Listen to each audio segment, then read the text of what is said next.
Set phasers to offended. Yes, I can explain.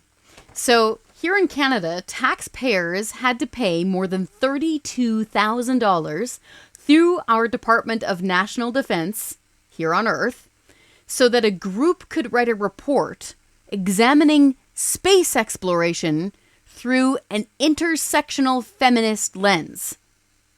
No, I'm not kidding. So here at the Canadian Taxpayers Federation, we have a great investigative journalist. His name is Ryan Thorpe, and he dug through a bunch of access to information data. And he found that, yes, indeed, Department of National Defense, D&D, spent $32,250 in taxpayer cash. What did the group report say? I'm going to just read this to you, okay? Apparently, they looked at current approaches to outer space and found they are, quote, heavily Western, state-centric, militarized, masculinized, and colonial. And apparently they encourage practices that are racist, exploitative, elitist, and environmentally destructive.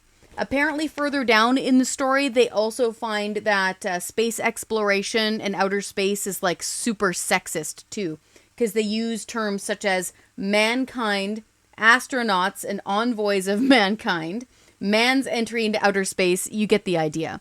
So just a little note for them. Mankind just means humans. And you could say humankind, but you still have the word man in there. So apparently they also went after, in this report, fictional depictions of space exploration. Okay, so them's fighting words. So it's sad because one of the reasons why I'm a huge Star Trek fan is because Star Trek is one of the nicest, most imaginative, inclusive places you could go fictionally.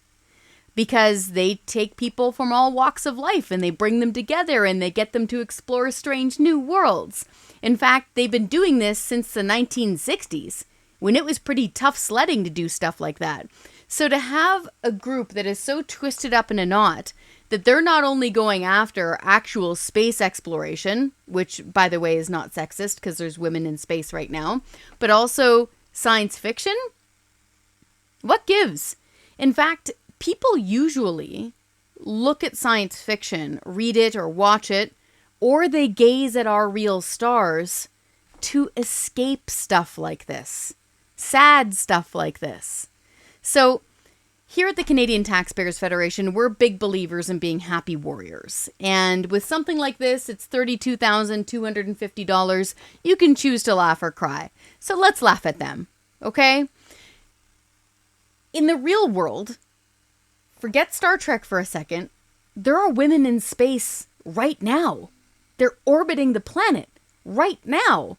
In fact, Elon Musk's SpaceX just launched a little while ago.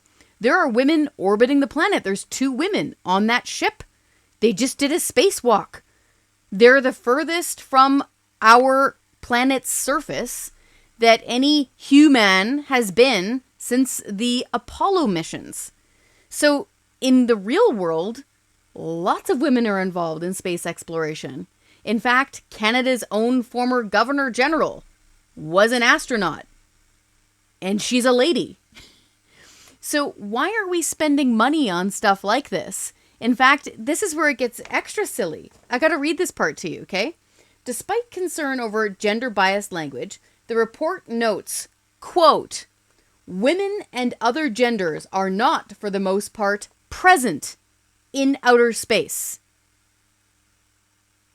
Okay, so number 1, yes, they are. There's literally women on the International Space Station and up in spaceships orbiting the planet, like right now. And in outer space, are they actually saying that there's no women on other planets?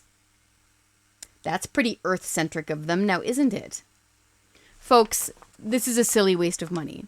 But it also is indicative of government waste at large. If you allow the little stuff like this to go through, you allow big wastes of money to go through.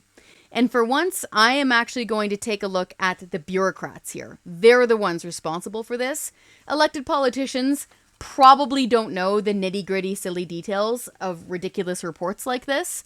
This lands on the bureaucrat's desk. Who approved this? So going forward, if you are a bureaucrat, if you are an academic, and somebody comes to you and says, hey, can I have $32,250 of taxpayers' money so I can decide and study whether or not space exploration in reality or in fiction is like super sexist through an intersectional feminist lens? Just say no. Tell those folks to go live long and prosper.